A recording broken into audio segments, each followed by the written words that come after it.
Bismillahirrahmanirrahim. Assalamualaikum warahmatullahi wabarakatuh. Selamat malam Wilujeng Wengi semuanya, rekan-rekan Kujang Pajajaran Nusantara. Salam panceg dina galur. Selamat malam juga untuk bintang tamu kita malam hari ini. Kebetulan malam ini kita sudah kehadiran Bapak Ketua Umum Ormas Kujang Pajajaran, yaitu Bapak Yogaswara Firdaus SPD. Dan alhamdulillah malam hari ini beliau sudah nampak hadir dan kita akan berbincang mengenai agenda-agenda yang terkait dengan Ormas Kujang Pajajaran. Untuk mempersingkat waktu, selamat malam Pak Ketum. Selamat malam. Iya. Bagaimana kabarnya Pak Ketum? Alhamdulillah sehat. Ini sehat walafiat. Iya. Ini agenda hari ini apa aja nih? Atau bulan ini kira-kira Pak? Apakah memang ada agenda tertentu di bulan ini Pak? Ya, kalau agenda dari Ormas sendiri, Ormas Kujang Pajajaran di bulan haji ya, di bulan haji kita nanti setelah Lebaran Haji ini akan mengadakan audiensi yang pertama audiensi dengan Dinas Perhubungan, yang kedua dengan Dinas Perumahan dan Pemukiman, dan yang ketiga dengan Ketua DPRD Kabupaten Subang yang menghadirkan Ketua Yayasan atau Kepala Sekolah dari Yayasan Al-Munawaroh yang berada di Jatireja, Kecamatan Sukasari, Kabupaten Subang. Baik. Itu tadi ya kanca-kanci bahwa terkait untuk kegiatan bulan ini, Pak Ketum menyampaikan bahwa ada perihal audiensi ke beberapa dinas, diantaranya Dinas Perhubungan, Dinas Disperkim ya Pak ya, Perumahan ya, terus ke DPR juga terkait Yayasan Al-Munawaroh. Iya. Begitu Pak. Bisa dijelaskan Pak sedikit perihal audiensi ke Dinas Perhubungan itu mengenai apa Pak? Ya, kami dari Ormas Kujang Pajajaran Nusantara kebetulan yang bersurat langsung dari Dewan Pimpinan Pusat. Kami ini sebetulnya sudah jauh-jauh hari ini melayangkan surat audiensi ya perihal apa yang terjadi di PT Suai yang beralamatkan di Desa Wantilan, Kecamatan Cipendei, di mana PT Suai tersebut mempunyai angkutan karyawan yang dalam hal ini vendornya adalah Hibah Utama. Dalam hasil observasi kami, sengaja kami dalam 3 hari ini mengobservasi di lapangan, karena memang dampak yang sangat luar biasa ini terjadi kemacetan, karena setelah kami cross check, ternyata vendor tersebut atau angkutan dari PT Suai ini yang melalui vendor Hibah Utama ini tidak mempunyai shelter atau halte, tempat penjemputan dan yang penurunan karyawan tersebut, sehingga ini berdampak sangat luar biasa sekali, khususnya untuk masyarakat Subang dan umumnya ini melebar ke Purwakarta, karena angkutan jemputan ini di Hibah Utama ini nyampe ke Munjul Pak, nyampe ke Cimaung, ke Purwakarta. Dan itu sangat terjadi kemacetan di sekitar pulang jam kerja dan masuk kerja. Sekitar pagi jam 8-an, kurang lebih jam 7 jam 8, dan pulang kerja jam 4 jam 5, itu sangat luar biasa kemacetannya. Untuk itu kami Ormas Kujang Pajajaran ini mencoba ingin beraudiensi dengan dinas terkait, dalam hal ini Dinas Perhubungan. Bagaimana sih solusinya sehingga ini dampak yang sangat luar biasa ini kemacetan? Sebagai pemangku kebijakan ya kita harus mencari solusi gitu. Tentunya audiensi tersebut kami pun mengundang Satlantas Polres Subang, dan kami pun ingin atau dari Dinas Perhubungan ini harus menghadirkan dari PT Suai sendiri manajemennya ataupun dari vendor Hibah Utama. Artinya harus ada win-win solution Pak. Jangan sampai dengan adanya angkutan karyawan yang tidak mempunyai shelter atau halte seperti ini dampaknya sangat luar biasa gitu. Ya, tapi menurut Bapak yang paling bertanggung jawab dalam hal ini siapa Pak? Kalau menurut saya yang bertanggung jawab dalam hal ini, satu, vendor jelas vendor bertanggung jawab, kedua ya PT Suai gitu. Yang ketiga adalah pemangku kebijakan. Dalam hal ini di sini di Dinas Perhubungan ada kabin angkutan atau kabin trayek kayak di situ, dan kabin lalu lintas di sini gitu. Kami mencoba membuka ruang untuk berdialog ya, tetapi sampai anggota kami untuk berkomunikasi pun diblokir, nomornya diblokir. Padahal kami jujur, Kujang Pajajaran ini ingin memberikan sumbangsi sebuah pemikiran terhadap Kabupaten Subang untuk menjadikan atau memberikan sebuah solusi gitu. Seperti itu mungkin. Baik. Perihal kejadian ini, Pak, menurut observasi di lapangan itu kira-kira sudah berjalan berapa lama, Pak? Ya tahunan, Pak.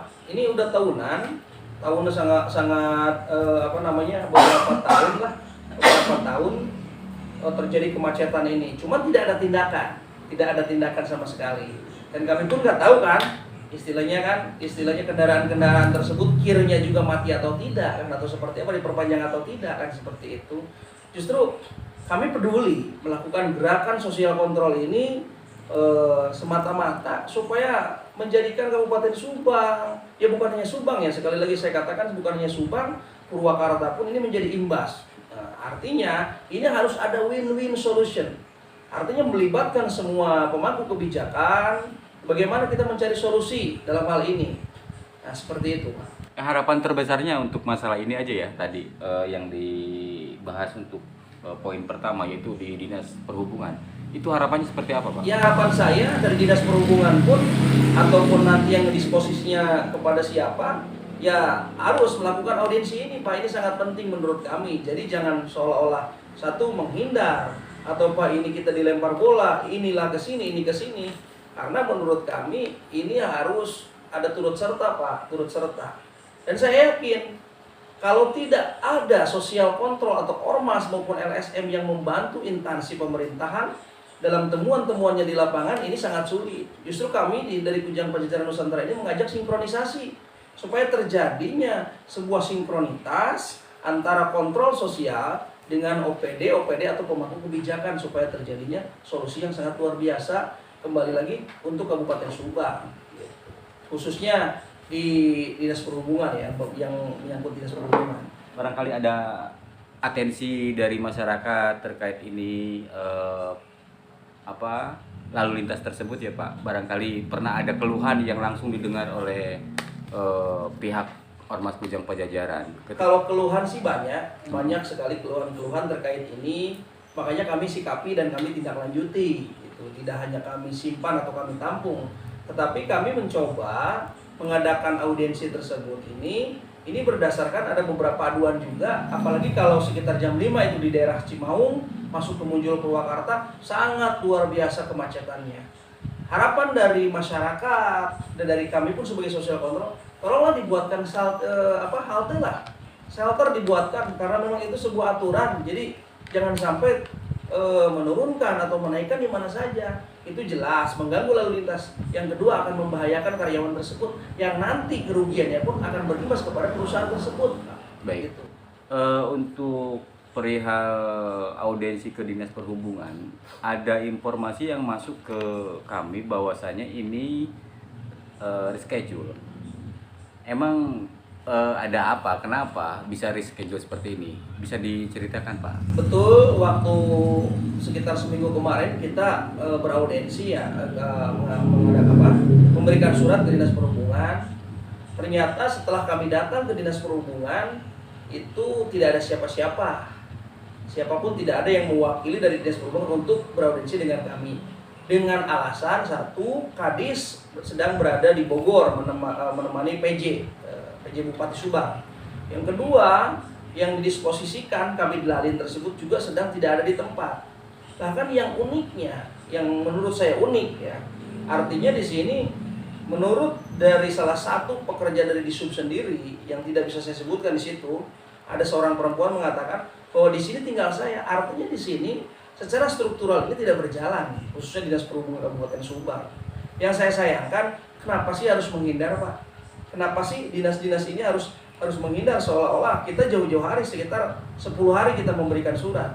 surat tersebut gitu. Tapi setelah kami konfirmasi kepada Kadis Dinas Perhubungan melalui Kabid Publikasi Media kami, ternyata dari Kadis Sub ini sudah memberikan disposisi kepada Kabid Lalin.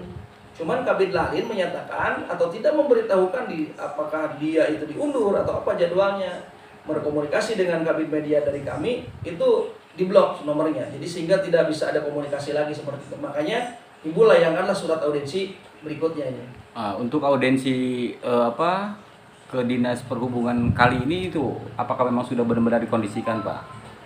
Ya, kita sudah mau mengkondisikan karena itu jadwalnya itu sekitar tanggal 20. Artinya di sini ada waktu loh. Terlalu lama ya, artinya hampir kurang lebih 2 mingguan lah. Itu waktu ya untuk tanggal tersebut sekitar 10 hari ya, 10 hari. Artinya di sini ya tidak ada hal lagi untuk mungkir atau hal lagi untuk ngeles gitu, karena kami sudah persiapan jauh-jauh hari. Bahkan di dalam surat audensi ini Dinas Perhubungan tolong untuk menghadirkan satu manajemen PT Suai, kedua vendor dari Suai tersebut yaitu dari PT Hibah utamanya sendiri, berikut ya Satlantas Polres Subang. Itu di dalam surat tersebut. Artinya kita tidak mau ada lempar bola dan saling menyalahkan. Di sini adanya audensi tersebut dengan dikumpulkannya beberapa elemen atau institusi tersebut dengan objeknya itu PT Suai ini mendapatkan sebuah win-win solution, tentunya supaya tidak terjadi kemacetan yang imbasnya sampai Kabupaten Purwakarta. Baik, mudah-mudahan itu bisa diimplementasikan ya Pak ya, ya dalam waktu yang sudah ditentukan.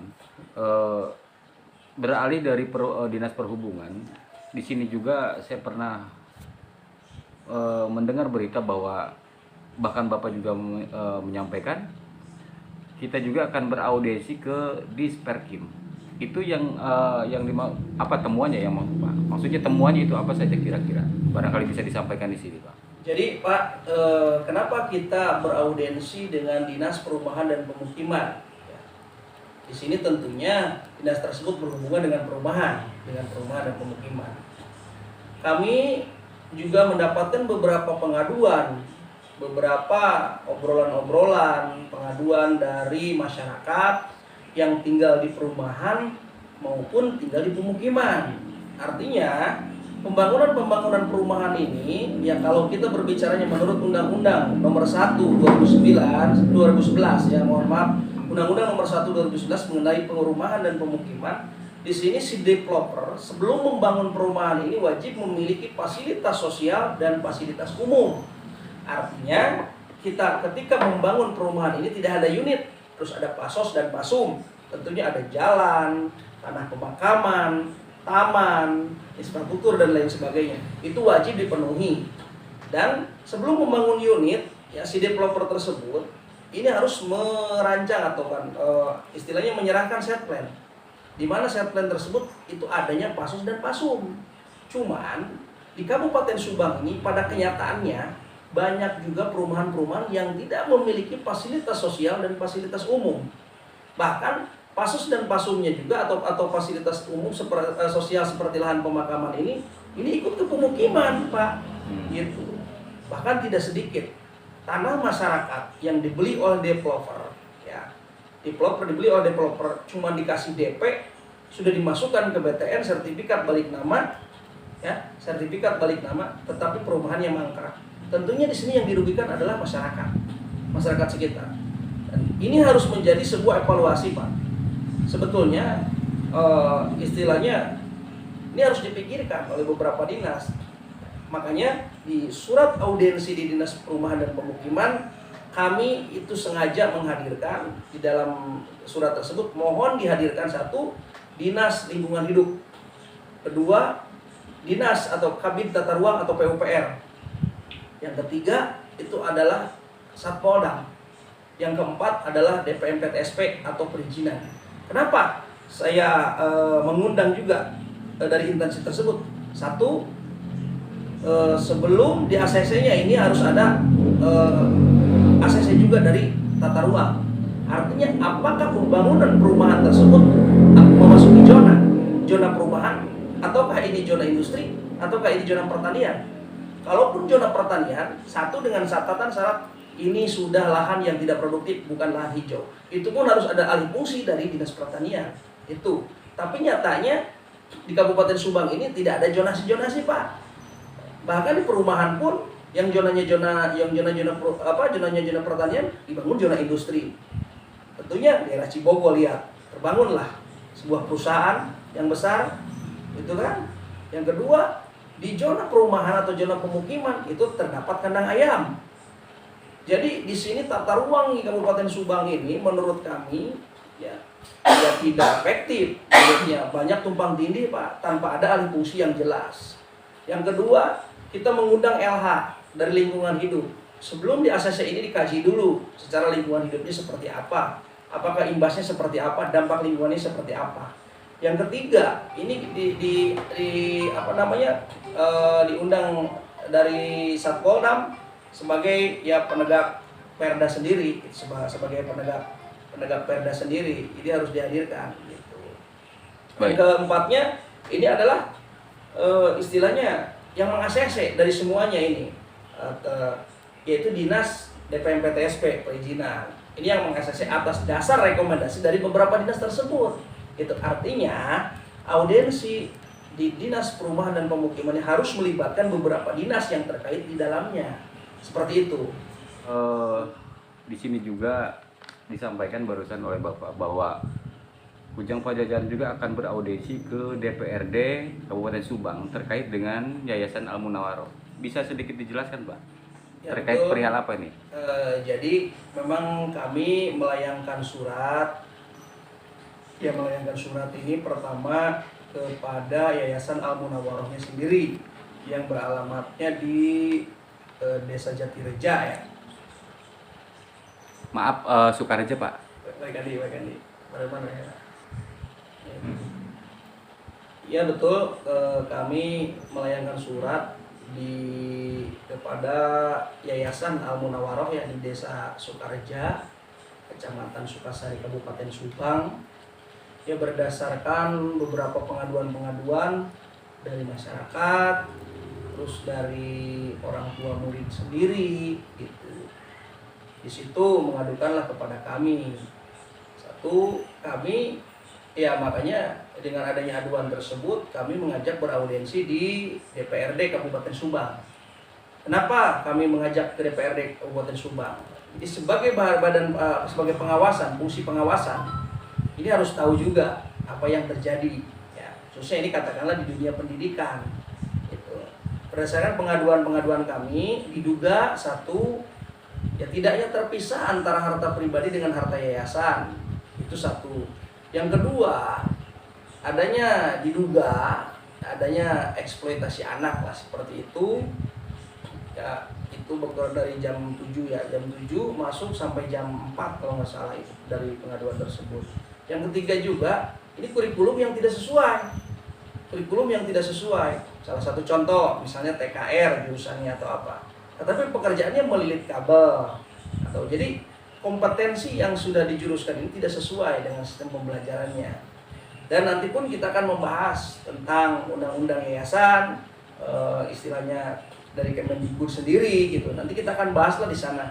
Itu lebih jelasnya kita akan bahas dari A sampai Z. Kami sudah siapkan bahan-bahannya berdasarkan pengaduan-pengaduannya tersebut. Nanti kita akan buka di dewan. Itu seperti itu. Terkait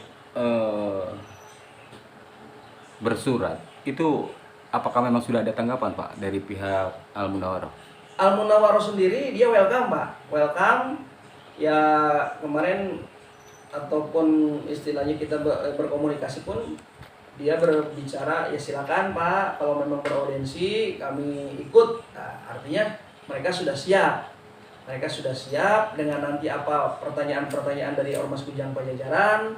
Itu berdasarkan pengaduan-pengaduan ini yang diduga adanya hal-hal atau beberapa yang memang katakanlah ini keluar dari aturan, regulasi lah seperti itu. Seperti itu, Pak. Baik. Untuk Kujang Pajajaran sendiri, Pak, kalau boleh sedikit melebar ya pertanyaannya. Kan sekarang ini nih, Pak, apa namanya teh, barangkali belum banyak yang tahu ya, Pak. Itu sekretnya sebenarnya di mana, Pak? Kalau sekretariat kita pertama itu adanya di Purwakarta ya. di Tegal Munjul, Kelurahan Tegal Munjul, Kecamatan Purwakarta, Kabupaten Purwakarta. Terus sekretariat kedua kita berada di Jalan Piertandean, Cicadas, Kelurahan Dangder, Kabupaten Subang. Ya tepatnya di samping pom bensin atau di dekat kantor DPD PAN. Di situ kantor sekretariat kedua. Karena memang sengaja untuk DPP ini kita fokuskan di Kabupaten Subang, Pak. Di Kabupaten Subang kita juga sudah ada beberapa pembenahan. Kemarin ada reshuffle ketua DPD, yang ketua DPD terpilihnya yaitu Saudara Muslim Siregar SHMH. Kebetulan beliau ini berprofesi sebagai advokat juga, dan sekretarisnya yaitu Saudara Fahrul Umam SHMH. Beliau juga sama merupakan advokat juga profesinya, seperti itu. Baik. Untuk harapan Pak, untuk harapan Kujang Pajajaran seperti apa Pak harapannya? Harapan saya Ormas Kujang Pajajaran ini satu bisa memberikan sumbangsih kepada pemerintahan baik negeri ya khususnya di Kabupaten Subang maupun juga kepada swasta juga kita bisa memberikan kontribusi. Artinya dari sini kontribusi di sini bisa berbagi ya karena kami di Ormas Kujang Pajajaran Nusantara ini kita selain lembaganya juga atau lembaga ormasnya juga kita juga membuat PT atau badan usaha untuk usahanya dan yayasan juga untuk sosialnya. Artinya Ormas Kujang Pajajaran Nusantara ini memang kita desain sebagai yang organisasi tetapi yang modern dan elegan. Artinya kita sudah mempersiapkan dari berbagai lembaga ya gitu. Baik dari usaha, nanti kontrol sosialnya maupun sosialnya seperti apa. Iya. Untuk kalau dibilang mah cabang lah ya Pak. Cabang ataupun mungkin yang telah bergabung dengan Ormas Kujang Pajajaran itu meliputi kabupaten mana saja atau wilayah mana saja Pak? Yang sudah saya SK-kan ya sebagai ketua umum, yang pertama itu adalah jelas ya Kabupaten Subang, itu sudah saya SK-kan. Yang kedua adalah kabupaten kota ya, Kota Cimahi. Yang ketiga Kabupaten Garut. Yang keempat Kabupaten Majalengka. Yang kelima Kabupaten Indramayu, yang keenam Kabupaten Karawang, yang ketujuh Kabupaten Cirebon, dan yang kedelapan itu Kabupaten Kuningan. Kalau untuk luar daerah yang sudah kami SK-kan yaitu Bandar Lampung yang sudah kami SK-kan. Seperti itu. Baik. Dengar-dengar Kujang Pajajaran itu kan kalau boleh dibilang baru seumur jagung nih Pak. Betul. Ya, itu tepatnya Kujang Pajajaran dibentuk itu kapan? Itu Pak. Dan ulang tahunnya itu kalau boleh dibilang milad atau milangkalanya itu kapan Pak? Biar nanti juga teman-teman rekan-rekan juga pada tahu sedikit bocorannya seperti apa Pak? Ya kalau memang betul sekali apa yang dikatakan tadi bahwa Kujang Pajajaran ini adalah organisasi masyarakat atau ormas yang memang katakanlah umurnya baru seumur jagung. Setahun pun kita belum. Kita dilahirkan, kita menghitungnya dari SK Kemenkumham ya. SK Kemenkumham kita ini sekitar Juli Pak, Juli sekitar tanggal 10 lah ya, tanggal 10-an 10 Juli. Cuman kami ulang tahunnya itu di Agustus Pak, di Agustus sekitar tanggal 20 Agustus gitu. Kalau untuk merayakan pertama karena itulah dari awal pertama gerakan-gerakan kita. Gerakan-gerakan bersurat, gerakan-gerakan masuk Kesbangpol. Makanya kita nobatkan sekitar tanggal 20 Agustus itu merupakan hari ulang tahun lahirnya Ormas Kujang Pajajaran Nusantara. Baik, untuk yang terakhir Pak, barangkali dalam kesempatan kali ini, dalam podcast kali ini, barangkali Bapak ingin menyampaikan sesuatu atau salam kepada anggota ataupun rekan-rekan ataupun dari mana saja, silakan Pak. Ya, saya mengucapkan terima kasih juga kepada anggota saya ya khususnya di Ormas Kujang Pajajaran Nusantara yang selama ini aktif menunjukkan eksistensinya, gerakan-gerakannya di kecamatan masing-masing khususnya DPC, dan saya pun ya mengajak ya kepada anggota Kujang Pajajaran Nusantara, ayo kita sama-sama bisa berkarya. Jadi jadikan sebuah lembaga Ormas Kujang Pajajaran Nusantara ini sebagai jembatan bagaimana caranya kita bisa berkarya, bisa bermanfaat untuk orang banyak, untuk masyarakat, untuk bangsa dan negara tentunya. Terus saya juga menghimbau kepada anggota Kujang Pajajaran supaya kita selalu bersinergi dengan aparat penegak hukum, baik TNI maupun Polri di wilayah kecamatannya masing-masing, supaya terjadi sinkronitas, kemitraan yang memang kita perlu menjalin gitu. Karena di masing-masing kecamatan ini harus menjaga kondusivitas. Baik, satu hal terakhir Pak, yang ingin saya tanyakan terakhir, tapi saya lupa Pak. Saya lupa mau menanyakan apa, tapi sebenarnya penting gitu Pak.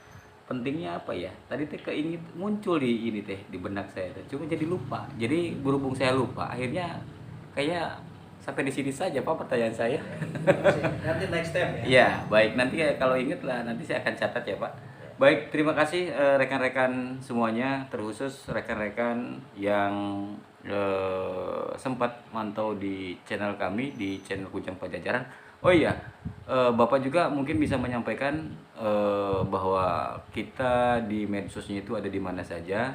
Barangkali rekan-rekan ingin melihat perkembangan dari pergerakan Ormas Kujang Pajajaran, Pak. Di mana saja kira-kira? Ya, alhamdulillah pergerakan-pergerakan kita ini baik dari gerakan-gerakan ormasnya, sosialnya, kita ini selalu update ya, seperti update karena kita mempunyai beberapa medsos, diantaranya Facebooknya, terus YouTube-nya Kujang Pajajaran Nusantara Channel, terus Facebooknya Kujang Pajajaran, terus naik video kita ada, TikTok kita ada, Instagram kita ada. Jadi apabila ingin melihat pergerakan atau melihat kegiatan-kegiatan yang dilakukan oleh Ormas Kujang Pajajaran Nusantara, silakan bisa di like, subscribe, nyalakan notifikasi loncengnya di channel Kujang Pajajaran Nusantara. Insya Allah bermanfaat untuk masyarakat. Oh iya, satu hal lagi tambahan, bila rekan-rekan semuanya, kanca-kanci semuanya ingin menyampaikan sesuatu, bisa ya, kirim email juga bisa, ke WA-nya juga bisa, ada tersedia di situ ya. Jadi kita sudah persiapan segala sesuatunya di situ, baik di medsosnya, ada email yang sudah tertera di situ. Mau chat mangga, mau interaksi juga mangga, silakan, kami open ya Pak ya. Iya. Artinya kita membuka, barangkali ada temuan-temuan ataupun memang aduan-aduan yang bisa bermanfaat, yang bisa kita tindak lanjuti, juga bisa menghubungi ke nomor yang ada tertera di medsos kami, juga bisa berkirim email melalui medsos yang kami sediakan. Seperti itu ya Pak? Iya, seperti itu. Baik, terima kasih Bapak atas waktunya juga kesempatan di malam hari ini. Mudah-mudahan ada manfaatnya kegiatan ini, podcast ini, mudah-mudahan ada kegiatannya. Nanti kita akan sambung lagi dengan tema yang berbeda, dan rekan-rekan jangan lupa tetap semangat dan tetap satu komando. Panceg di Nagaluh. Oke. Assalamualaikum warahmatullahi wabarakatuh. Waalaikumsalam.